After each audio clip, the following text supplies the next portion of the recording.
안녕하세요 여러분, 니코베인입니다. 오늘 리뷰할 피규어는요, 예전에 제가 개봉기에서 간단하게 소개해드렸던 신생 제조사 핑크캣의 썸머프릴 여자친구, 거대한 수박 덩어리를 가지고 있는 성인 피규어입니다.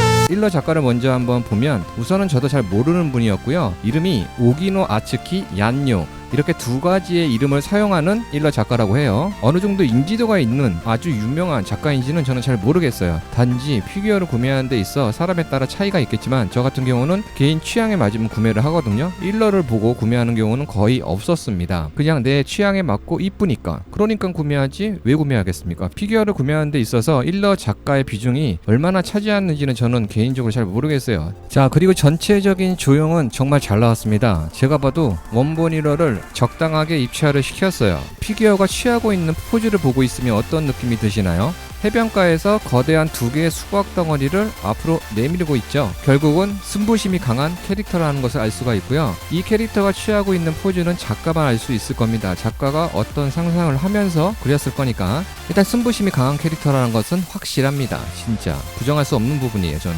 얼굴보다 더 큰 수박 덩어리이긴 한데, 생각해보니 너무 큰 거는 거부감이 들긴 해요. 항상 적당한 게 좋잖아요. 지금 제가 화면상에 얼굴 조형을 비춰주고 있습니다. 원본 일러랑 얼굴 조형 한번 비교해 보실래요? 저 같은 경우는 살짝 미묘한 감이 느껴졌습니다. 전체적으로 봤을 때는 거의 비슷한데 인상이 달라 보인다는 거. 원본 일러는 귀여운 느낌의 얼굴이에요. 그런데 피규어를 보고 있으면 귀엽다라기보다는 뭔가 다르죠? 뭐 그렇습니다. 눈동자를 처음 해봤을 때 상당히 독특했어요. 어떤 느낌이었냐면, 눈망울에 눈물이 보이잖아요. 눈물 같은 게 보이잖아요. 그래서 슬퍼하는 건지 아니면 누군가를 그리워하면서 생각에 잠겨 눈물을 흘리고 있는 건지. 너무 많이 나갔나? 적당히 해야 되는데. 여기서 그만할게요. 독특한 눈동자 때문에 호기심이 간 것도 사실이긴 합니다. 중요한 거는 눈동자 때문은 아니죠. 추가적으로 들어있는 얼굴 표정입니다. 이렇게 생겼어요. 원래 기본적으로 장착되어 있는 얼굴 표정입니다. 눈썹이랑 표정 자체가 다르긴 해요. 큰 차이는 없는 것 같은데, 얘 같은 경우가 좀 더 슬퍼 보인다는 거. 근데 해변에 놀러가서 왜 슬퍼하는 건데?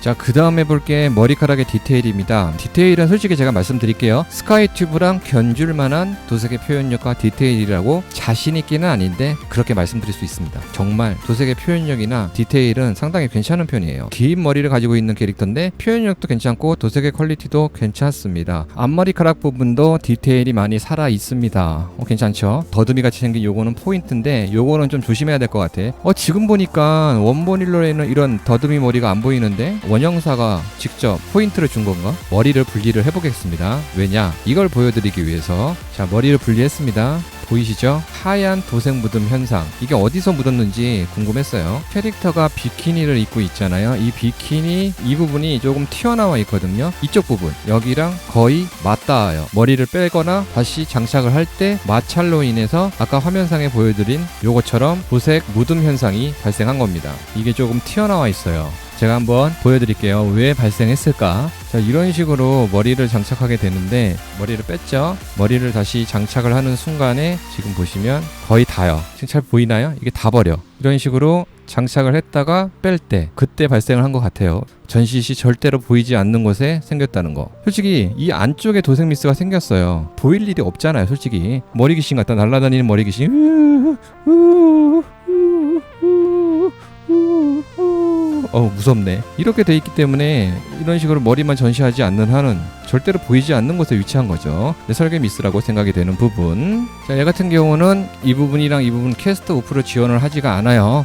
성인 피규어인데 왜 캐스트 오프로 지원 안 하냐 라고 물어볼 수 있겠죠. 캐스트 오프로 지원 안 하는 대신 별도의 파츠를 제공하고 있습니다. 다리, 팔 부분을 제거를 한 다음에 여기다가 장착해 주시고 다시 장착을 해줘야 캐스트 오프된 상태로 전시가 가능하다는 거죠. 하지만 저는 개인적으로 이런 방식을 선호하지 않습니다. 왜냐? 겁나 불편하거든.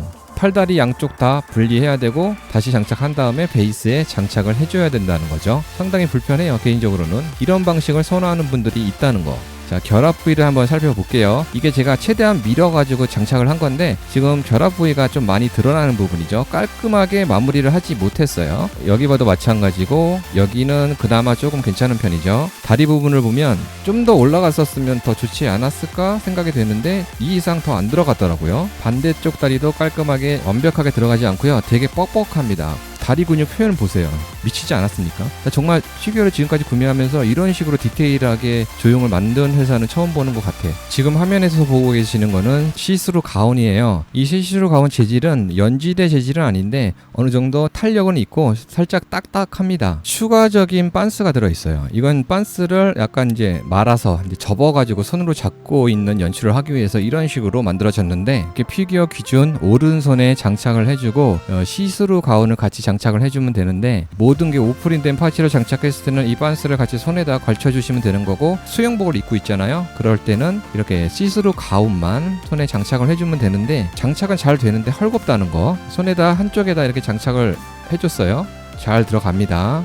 반대쪽도 마찬가지로 장착을 해줘야 되는데 완벽하게 들어맞는 느낌은 아니고 그냥 걸치는 형식으로 장착이 되는 구조인데 조금만 흔들려도 떨어져. 그런데 이 반스 있죠? 이 반스랑 같이 결합을 하게 되면 거의 떨어지지가 않아요. 반대쪽에 있는 시스루 가운을 잡고 있는 손은 괜찮은 편인데 이 오른손에 있는 게 너무 조금 허접하다는 거. 자, 그 다음에 볼 게 여러분들 항상 제가 보여드렸던 것처럼 베이스입니다. 베이스가 상당히 커요. 약 20cm 정도 되는 지름을 가지고 있는 베이스고요. 해변의 느낌을 살리려고 노력한 것 같아요, 제조사가. 하지만 해변이라기보다는 그냥 흙에 있는 느낌? 개인적으로 그런 느낌밖에 안 들어요. 그래도 한 가지 색상으로 대충 만들어가지고 주는 베이스보다는 이런 식으로 주는 게 상당히 훌륭하긴 하죠. 리뷰 영상 마무리할게요. 우선은 제가 신생 제조사라서 구매하는데 조금 망설였어요. 예약은 하지 않았고 국내 출시하고 나서 이거를 사야 돼 말아야 돼 사야 돼 말아야 돼 정말 고민했거든요. 근데 할인도 하더라고요. 그래서 에라 모르겠다 하고 구매를 했는데 막상 피규어를 받아보니까 의외의 퀄리티가 아주 좋았습니다. 뭐 다이키보단 나은 것 같아요, 개인적으로. 아니면 얘만 그렇게 잘 나온 건지 모르겠는데 마감이 살짝 아쉽긴 한데 전체적인 퀄리티를 봤을 때는 아주 훌륭했다는 겁니다. 신생 제조사이기 때문에 여러분들이 구매 망설일 수도 있는데 개인적으로 추천을 드릴 수 있을 것 같아요. 성인 피규어를 많이 수집하는 컬렉터분들한테 추천해 드릴 수 있는 브랜드라고 생각이 되고요. 그러면 오늘의 리뷰 영상은 여기까지입니다. 시청 고맙고요. 다음 영상에서 봐요. 리코베인이었습니다.